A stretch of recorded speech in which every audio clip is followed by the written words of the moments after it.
11 வயது மகனை கத்தியால் குத்திய ஆசிரியர் குற்றம் சாட்டப்பட்டார். மலாய் இஸ்லாமிய அரசு சார்பற்ற அமைப்புகள் மே 24ஆம் தேதி டவுலாட் மலாயு பேரணியை நடத்த உள்ளன.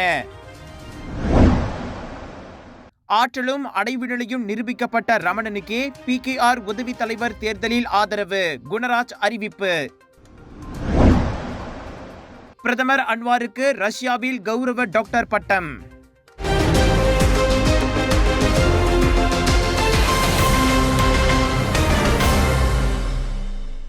ரஷ்யாவுக்கு அதிகாரத்துவ பயணம் மேற்கொண்டுள்ள பிரதமர் டத்துஸ்ரீ அன்வார் இப்ராஹிமுக்கு இன்று கௌரவ டாக்டர் பட்டம் வழங்கப்படுகிறது.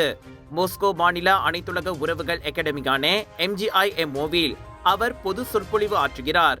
அதன்போது அனைத்துலக அளவில் ஆற்றிய பங்களிப்பையும் அவரின் தலைமைத்துவ ஆற்றலையும் அங்கீகரிக்கும் வண்ணம் அந்த கௌரவ டாக்டர் பட்டம் வழங்கப்படுகிறது. தனது 4 நாள் பயணத்தில் தலைநகர் மாஸ்கோவில் அவர் பங்கேற்கும் கடைசி நிகழ்வு இதுவாகும். அங்கிருந்து அவர் ரஷ்யாவில் முஸ்லிம்கள் பெரும்பான்மையாக வசிக்கும் காசா நகருக்கு செல்கிறார். ஹலால் பொருளாதாரம் தொடர்பான உயர்மட்ட கூட்டத்தில் அவர் பங்கேற்கிறார். ஹலால் சான்றிதழ், விவசாய தொழில்நுட்பம், இஸ்லாமிய நிதியியல் மற்றும் கல்வி தொடர்பான கலந்துரையாடல்களிலும் டத்துஸ்ரீ அன்வார் கலந்து கொள்கிறார்.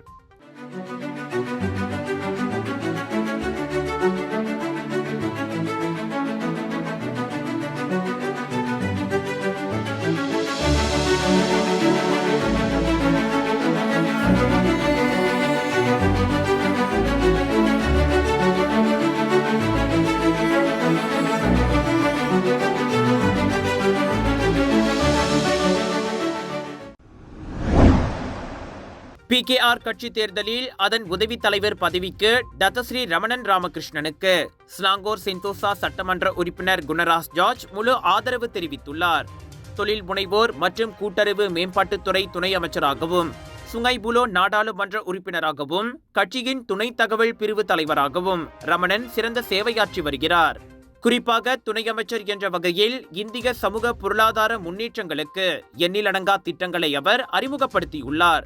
தொக்கோன் நேஷனல் கீல்ஸ் பூமி கோஸ் வீக் கடனுதவி திட்டம், SME வங்கி வாயிலாக இந்திய தொழில் முனைவோருக்கு வணிகம் கடனுதவி திட்டம், பேங்க் ரக்யாட்டின் பிரீஃப் ஆய் கடனுதவி திட்டம், SME காப் நிறுவனத்தின் கீழ் ஐபேப் திட்டம், பெண் தொழில் முனைவர்களுக்கான பெண் திட்டம் என அடுக்கிக் கொண்டே போகலாம்.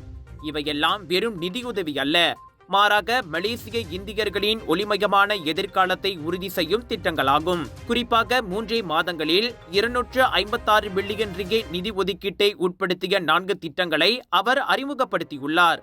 அவை அனைத்தும் மலேசியா மடானி தாரக மந்திரத்திற்கு ஏற்ப அனைவரையும் அரவணைத்து செல்லும் முன்னேற்றகரமான பொருளியல் மேம்பாட்டு திட்டங்களாகும். இந்திய சமூகத்தின் நாடி துடிப்பை அறிந்து செயல்படும் தலைவராக உருவாகி இருப்பதால் ஆளும் கட்சியான PKRக்கும் அவரின் சேவை தேவையாகும்.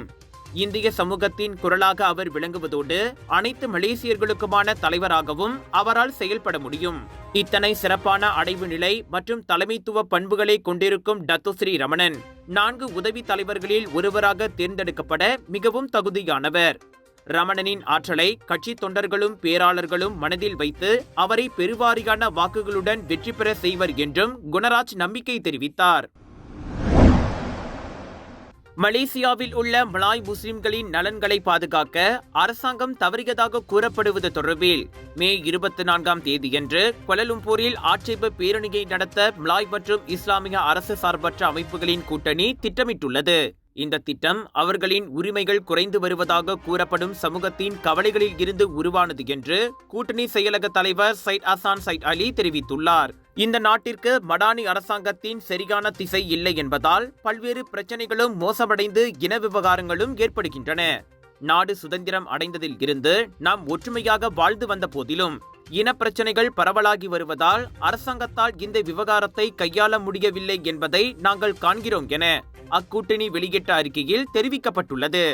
இந்த பேரணியில் 20,000 பங்கேற்பாளர்கள் மற்றும் 1000த்திற்கும் மேற்பட்ட அரசு சார்பற்ற அமைப்புகளின் பிரதிநிதிகள் கலந்து கொள்வார்கள் என்பதோடு இதுவரை சுமார் 700 மலாய் இஸ்லாமிய அரசு சார்பற்ற அமைப்புகள் இப்பேரணியில் பங்கேற்பதற்கு உறுதிப்படுத்தியுள்ளதாக பெர்காசாவின் தலைவருமான சைட் அசான் இதற்கு முன் கோலாலம்பூரில் செய்தியாளர்களிடம் தெரிவித்திருந்தார்.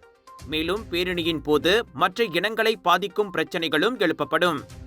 இந்த பேரணியில் அரசியல் இல்லை, ஆனால் பங்கேற்க விரும்பும் எந்த ஒரு அரசியல்வாதியும் சொந்தமாக வந்தால் மட்டுமே வரவேற்கப்படுவார்கள்.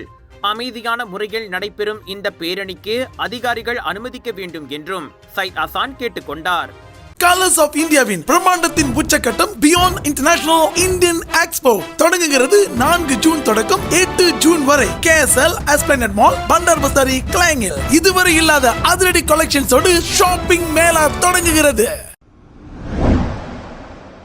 கடந்த மே 2ஆம் தேதி கம்போங் பங்கோல் செடூலில் தனது 11 வயது மகனை கத்தியால் குத்தி காயப்படுத்திய ஆடவர் இன்று நீதிமன்றத்தில் குற்றம் சாட்டப்பட்டார்.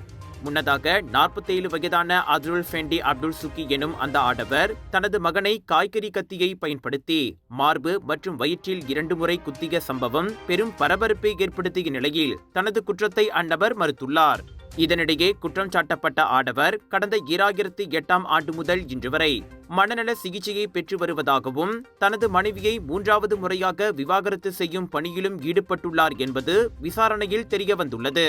வழக்கை ஜூன் 15ஆம் தேதிக்கு ஒத்திவைத்த நீதிபதி குற்றம் சாட்டப்பட்டவரின் தற்போதைய மனநிலையை பரிசோதிக்க மருத்துவமனைக்கு அனுப்ப உத்தரவிட்டுள்ளார்.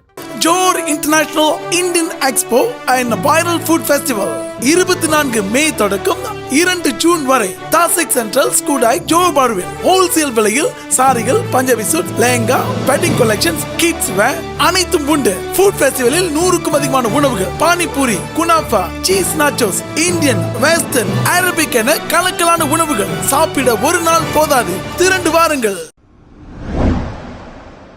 பதிவு செய்யப்படாத பல் கிளினிக்கை கடந்த டிசம்பரில் திறந்ததாக சிரம்பான் செஷன்ஸ் நீதிமன்றத்தில் பெண் ஒருவர் மீது குற்றம் சாட்டப்பட்டது. நீதிபதி முகமது காமில் நிசாம் முன்னிலையில் கொண்டுவரப்பட்ட குற்றச்சாட்டை 21 வயதான நூர் அஃபீசா அருண் மறுத்தார். 1998ஆம் ஆண்டின் தனியார் சுகாதார வசதிகள் மற்றும் சேவைகள் சட்டத்தின் 27வது பிரிவின் கீழ் முதல் குற்றச்சாட்டும் பதிவு செய்யப்பட்ட பல் மருத்துவராக இல்லாமல் பல் மருத்துவம் பயிற்சி செய்ததற்காக 2018ஆம் ஆண்டின் பல் மருத்துவ சட்டம் கீழ் 2வது குற்றச்சாட்டும் நூர் அஃபீசா மீது கொண்டுவரப்பட்டது. டிசம்பர் 6ஆம் தேதி இரவு மணி 8:50 அளவில் சிரம்பான் தாமான் நூசா இன்தானில் உள்ள ஒரு வளாகத்தில் இந்த குற்றங்களை புரிந்ததாக நூர் அஃபீசா மீது குற்றம் சாட்டப்பட்டது.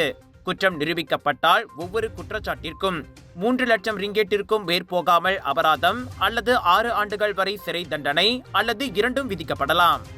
2 குற்றச்சாட்டுகளுக்கும் ஒரு நபர் உத்தரவாதத்துடன் 6000 ரிங்கெட் ஜாமீன் அனுமதித்த நீதிமன்றம் அரசு தரப்பு சாட்சிகளுக்கு இடையூறு செய்யக்கூடாது என்ற கூடுதல் நிபந்தனைகளுடன் வழக்கை ஜூன் 12ஆம் தேதி விசாரணைக்கு ஒத்திவைத்தது.